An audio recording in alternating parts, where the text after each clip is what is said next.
नमस्कार दोस्तों, stock market studies में फिर से एक बार आपको बहुत-बहुत स्वागत है। तो आज यहाँ पे मैं बात करूँगा एक रिले गवर्नमेंट कंपनीज़ के बारे में। तो रिले गवर्नमेंट्स जितने सारे कंपनीज़ हैं, उनमें से बहुत सारे पॉपुलर्स कंपनी भी है, बहुत सारे अच्छे लेवल्स में काम कर रहे हैं और बहुत सारे कंपनीज़ लॉन्ग टर्म विज़न के लिए ज़रूर है। तो आज मैं बात करूँगा इसी सेक्टर के साथ जुड़े हुए एक कंपनीज़ के बारे में, जो देखा जाए तो कंस्ट्रक्शन और देखा जाए तो एक इंफ्रास्ट्रक्चर के ऊपर भी काम करते हैं, तो एक इंजीनियरिंग सेगमेंट के ऊपर भी काम करते हैं। तो इसी से जुड़े हुए कंपनीज़ के बारे में आज डिस्कस करूँगा, जिसका नाम है राइट्स।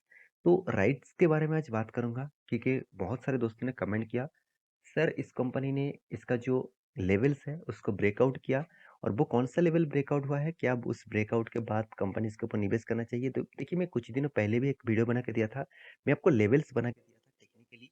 उस लेवल को ब्रेकआउट करने के बाद एक नया मोमेंटम देखने को मिलेगा। ऑब्वियसली वो ब्रेकआउट हुआ और नया मोमेंटम देखने को मिला, तो मैं आपके साथ वो लेवल्स शेयर करूंगा, टेक्निकली चार्ट पैटर्न भी दिखाऊंगा। तो वीडियो को पूरा देखिए, साथ ही साथ लॉन्ग टर्म विजन के लिए इस कंपनी के ऊपर क्या राय होंगे उसके बारे में भी बात करूंगा। तो वीडियो को लास्ट तक जरूर देखना और अभी तक अपने इस चैनल को सब्सक्राइब नहीं किया तो फटाफट जाकर सब्सक्राइब कर लीजिए, क्योंकि आपको daily basis stock market information update इसी चैनल के माध्यम से मिलता रहेंगे। तो कंपनी कौन-सा है? कंपनी का नाम है राइट्स। तो राइट्स आप सभी जानते हैं, ये एक इंफ्रास्ट्रक्चर के ऊपर काम करते हैं, साथ ही साथ यहाँ पे देख सकते हैं। यहाँ पे देखिए, जो मेट्रो है, जो मेट्रो स्टेशन है, उसके ऊपर भी काम करते हैं। मेट्रो जो नया-नया प्रोजेक्ट आ रहा है इंडिया में, उसके ऊपर भी कंपनी काम कर रही है। साथ ही साथ देखिए, यहाँ पे देखिए बियॉन्ड बोर्ड्स, तो इसका मतलब जो इंफ्रास्ट्रक्चर है, जो जो इंजन बनाने मतलब बनाए जाते हैं, तो उसके ऊपर भी कंपनी काम करते हैं। तो कंपनी का जो बिजनेस मॉड्यूल्स है, ऑब्वियसली टोटली रेलवे के सेक्टर के साथ जुड़े हुए हैं। तो यहाँ पे देख सकते हैं इंजीनियरिंग मार्वल्स, तो कंपनी कंस्ट्रक्शन के ऊपर भी काम करते हैं, कंपनी ब्रिज भी बनाते हैं। तो इस तरीके से प्रोजेक्ट के ऊपर भी कंपनी काम करता है। तो मेरे कहने का मतलब क्या है?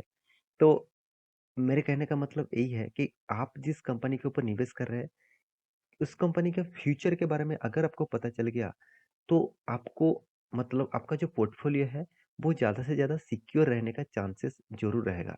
तो ये जो कंपनी है, इसका जो बिज़नेस का मॉड्यूल्स है, वो बहुत स्ट्रॉन्ग है, क्योंकि देखिए, कुछ बिज़नेस होते हैं जो आज तो चल रहा है, मगर फ्यूचर में वो चलेंगे कि नहीं चलेंगे, उसका एक अंदाज़ा अभी से आपको मिलना स्टार्ट हो गया। जैसे मान के चलिए, मैं आपको बताता हूँ, मान के चलिए नोकिया। नोकिया फ़ोन देखिए, एक टाइम नोकिया पूरा का पूरा इंडियन मार्केट नहीं, ऑल मार्केट में मतलब वर्ल्ड मार्केट में उसका रैंकिंग था और कंपनी मार्केट को पूरा का पूरा कैप्चर करके रखे थे। आज नोकिया पूरा का पूरा बर्बाद हो गया, क्योंकि उसका बिज़नेस मॉड्यूल ठीक-ठाक था। फिर भी कंपनी ने बिज़नेस में कुछ चेंजिंग लेके आया, जिसके लिए वो टोटली बर्बाद हो गए। तो आपको देखना है, आप जिस कंपनी के ऊपर निवेश कर रहे हैं, क्या वो कंपनी सही दिशा में जा रहा है कि नहीं जा रहा है, वो आपको देखना चाहिए। तभी आपको पता चलेगा कि उस कंपनी में कितना स्ट्रेंथ है फ्यूचर के लिए। तो अभी इस कंपनी के बारे में डिटेल्स आपको डिस्कस करूँ, तो कंपनी का 40 48 इयर्स का कंपनी का एक्सपीरियंस है किस काम में, और कंपनी का 208,000 प्लस इसका एम्प्लॉइज़ है, 5,000 प्लस इसका यहाँ पे देखिए जो अचीवमेंट्स है। साथ ही साथ देखिए, ओवरऑइज लोकेशंस, कंपनी 6 लोकेशंस में काम करते हैं। तो कंपनी का जो बिजनेस का जो मॉड्यूल्स है, वो आपके सामने डिस्कस कर चुका हूँ। अभी कंपनीज का बाकी डिटेल्स यहाँ पे जाकर आप चेकआउट कर सकते हैं। अभी देखना है कंपनी का फाइनेंशियल डेटा क्या है। तो फाइनेंशियल डेटा के बारे में बात करूँ, तो कंपनी का जो फाइनेंशियल डेटास है, वो आप देखेंगे तो कंपनी का जो डेटा आपको सामने दिखेगा, टोटल रेवेन्यूज। देखिए, रेवेन्यूज में अच्छा खासा ग्रोथ तो हुआ, 2018 के बाद 19 में अच्छा खासा हुआ, 20 में भी अच्छा खासा हुआ, मगर 2021 में कंपनी का ग्रोथ थोड़ा सा कम हो गया था, क्योंकि कोविड के सिचुएशन था। उस सिचुएशन में मुझे लगता है थोड़ा सा अर्निंग यहाँ पे कम हो गया था। फिर से कंपनी रिकवरी किया और पहले जो लेवल था, उस लेवल को भी ब्रेकआउट किया। तो एक बहुत बड़ा स्ट्रॉन्ग लेवल यहाँ पे बन चुके हैं। अभी नेट प्रॉफिट के बारे में बात करूँ, तो नेट प्रॉफिट जो देखने को मिला, अच्छा खासा प्रॉफिट भी कंपनी मेंटेन किया। 537 करोड़ का प्रॉफिट मेंटेन करना कोई मतलब आम बात नहीं है। अच्छी खासा प्रॉफिट जरूर कहूंगा, क्योंकि जिस कंपनी का मार्केट कैप 9,000 करोड़ के आसपास है और उस कंपनी में 539 करोड़ का मार्केट मतलब इनकम किया, बहुत स्ट्रॉन्ग पोटेंशियल मुझे दिखता है। अर्निंग पर शेयर के बारे में बात करूँ, तो अर्निंग पर शेयर भी 21 रुपीज़ पर शेयर में अर्निंग कर रहा है। बहुत स्ट्रॉन्ग है। कंपनी का रिटर्न ऑफ इक्विटीज़ के बारे में बात करूँ तो 20 रुपीज़ के आसपास है, ये भी अच्छा खासा है। सबसे बड़ी बात, सबसे खासियत इस कंपनी में जो मुझे लगा, कंपनी टोटली डेट फ्री है। देखिए गवर्नमेंट कंपनी होने के नाते भी अगर कंपनी डेट फ्री है तो सोचना उस कंपनी के ऊपर एक हमेशा बिग पॉजिटिविटी साइन हमेशा आपको देना चाहिए, क्योंकि गवर्नमेंट कंपनी हमेशा लोन लेते जाते हैं कंपनी को बचाने के लिए, कंपनी को सस्टेन कराने के लिए। मगर ये एक कंपनी है जिसका कर्जा एकदम ना के बराबर है। इसका मतलब इसके हाथ में इतना अच्छा खासा अर्निंग आ रहा है, उस अर्निंग से कंपनी खुद को बिजनेस को अच्छी तरीके से मेंटेन कर पा रहा है। तो मेरे हिसाब से इस तरीके से कंपनीज के ऊपर आपको टिके रहना चाहिए, क्योंकि देखिए प्रमोटर के पास 72% होल्डिंग है, एफआईएस के पास कितना है 1.48%, डीएस के पास कितना है, डीआई के पास 17% तक होल्डिंग है, पब्लिक के पास कितना है, पब्लिक के पास 9% तक होल्डिंग है, अदर्स के पास यहाँ पे देखा जाए तो कुछ भी होल्डिंग नहीं है। तो ओवरऑल बात करूँ इस कंपनी के जो फाइनेंशियली डेटा है वो बहुत स्ट्रांग है। साथ ही साथ और एक चीज़ मैं आपको यहाँ पे दिखा दूँ तो आपको और भी क्लियर हो जाएगा। और यहाँ पे जो डेटा है वो टोटली मनी कंट्रोल साइट के ऊपर आपको दिखाया जा रहा है, तो आप इस साइट को भी जाकर विजिट कर सकते हैं। तो देखिए जो कर्जा लॉन्ग टर्म बोरिंग, कभी भी कंपनी 1 रुपया भी कर्जा नहीं लिया। तो आप कहेंगे सर तो 0.01 का जो कर्जा दिखा रहा है वो कहाँ से आ गया? हाँ, वो आ गया शॉर्ट टर्म कर्जा में। तो शॉर्ट टर्म कर्जा में भी देखिए जीरो है।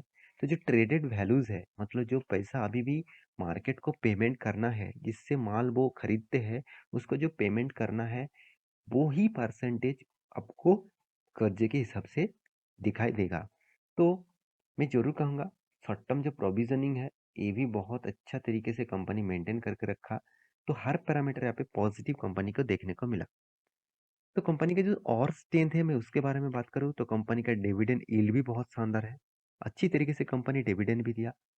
साथ ही साथ कंपनी का सेल्स ग्रोथ, कंपनी का प्रॉफिट ग्रोथ बहुत स्ट्रांग है। कंपनी छोटा है मानता हूँ, एक मिड कैप टाइप कंपनी है। तो जितना छोटा कंपनी होगा उतना ग्रोथ ऑफ पोटेंशियल हाई होने का चांसेस भी रहेगा। हाँ, उतना रिक्सी कंपनी भी होगा। जितना हाई रिक्सी उतना हाई गेन, और जितना हाई गेन उतना हाई रिक्स। तो ये चीज पहले आपको समझना पड़ेगा, उसके बाद आपको निवेश करना चाहिए। तो इसका डेप्थ ऑफ इक्विटी देखिए 0.01%, क्योंकि इनकम कितना करीबन 539 करोड़ का, डेप्थ कितना 27 करोड़ का। तो डेप्थ ज़्यादा है ऑब्वियसली, सॉरी डेप्थ ज़्यादा नहीं, डेप्थ बहुत कम है इनकम के हिसाब से। तो कंपनी का जो एक्स्ट्रा बेनिफिट है उससे दिखाने से पहले कंपनी का प्रॉफिट एंड लॉस दिखा दूँ। कंपनी हर साल में कंपनी का जो प्रॉफिट रेशियोज है उसको मेंटेन जरूर कर रहा है। तो कंपनी का इस बार रिजल्ट किस तरीके से किया, अभी तक तो इस बार का रिजल्ट नहीं आया। पिछले क्वार्टर का जो रिजल्ट था 145 के आसपास। तो कैश फ्लो के बारे में बात करें तो कंपनी देखिए कैश फ्लो को भी अच्छा खासा यहाँ पे मेंटेनेंस कंपनी करते आए हैं। तो हर पैरामीटर आपके सामने डिस्कस कर चुका हूँ। अभी चार्ट पैटर्न आपको दिखाऊंगा जो बहुत स्ट्रॉन्ग चार्ट पैटर्न यहाँ पे बन चुके हैं। तो देखिए जब कंपनी स्टार्ट हुआ तब से एक ही रेंज बाउंड के ऊपर कंपनी ट्रेड कर रहा था। अभी मैं आपको एक ट्रेंड लाइन बहुत दिनों में ट्रेंड आपको शेयर भी किया था। आप मेरे टेलीग्राम के साथ जुड़े हुए हैं तो वहाँ से आपको पता चलेगा। तो फिर भी मैं एक बार वीडियो बना के आपको बताया था कि ये जो लेवल है यहाँ पे एक बार देखिए कितने बार यहाँ पे ब्रेक करने का कोशिश किया, मगर यहाँ पे ब्रेक नहीं कर पाया। सेलर बहुत प्रेशर क्रिएट किया तो इसलिए स्टॉक में फिर से गिरावट हुआ। उसके बाद फिर से बायर उसको लेके गया तो था, मगर उसको स्ट्रॉन्ग बाइंग नहीं हुआ, फिर से गिरावट हो गया। उसके बाद फिर से बायर प्रेशर दिया और यहाँ पे देखिए हाई वॉल्यूम के साथ उसको ब्रेकआउट किया। और यहाँ पे देखिए एक जो ट्रेंड है, ट्रायंगल जो ट्रेंड है उसको भी ब्रेक किया, साथ ही साथ जो इसका मतलब हाई था, लाइफ टाइम का हाई था, उसको भी ब्रेक किया। तो इसलिए बहुत बड़ा एक सपोर्ट जो सॉरी रेजिस्टेंट था वो रेजिस्टेंट को ब्रेक किया, इसीलिए एक अच्छा खासा मोमेंटम देखने को मिला है। तो इसी तरीके से आपको डिटेल्स जानना है तो आप टेलीग्राम को ज्वाइन करिए, इस चैनल को भी सब्सक्राइब करिए। तो आपको टेक्निकली चार्ट पैटर्न के बारे में भी पता चलेगा। जो हम जो हम और हमारा ग्रुप ने जो टेलीग्राम को कॉल प्रोवाइड करते हैं वो किस टेक्निकली चार्ट पैटर्न के हिसाब से आपको प्रोवाइड किया जाता है वो भी आपके साथ शेयर करूंगा। तो वीडियो को लास्ट तक जरूर देखना। और अभी तक आपने इस चैनल को सब्सक्राइब नहीं किया तो जरूर सब्सक्राइब भी कर लेना। मिलते नेक्स्ट नया स्टॉक लेके, तब तक के लिए अच्छे से रहिए, अपने ख्याल रखिए। Bye bye.